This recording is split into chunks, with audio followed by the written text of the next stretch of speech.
Monday Night Football sees the Ravens favored by 5 over the Raiders. Too high or too low, Jules? It feels about right. I think that I could see Baltimore getting to like 6 here, honestly, on the road. So maybe it's a little too low right now. I don't like what the Raiders did this offseason. I did actually, another one of my offseason bets, my futures, is another fade, and I got the Raiders under 8 wins, which has moved. I don't like the strong suit of their team last year was the offensive line, and they let like all of their best offensive linemen go. They did replace some of that production with a first-round draft pick on Leatherwood, who was like a second or third round pick on most people's boards. The ESPN showed something like there was like a 60 or 70% chance that their first-round pick was going to be available when they selected in the second round. They're not making good moves. I'm not a big Derek Carr guy.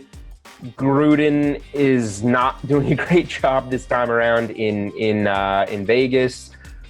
I just don't see. I don't see why this team is going to be good. I see a bounce back type of situation from Baltimore, who fell off a little bit last year. I think that this game is kind of going to be a reemergence for Baltimore. So I like the Ravens at 5 points. It's not one of the games that immediately jumps out to me to go and bet, but I certainly lean there.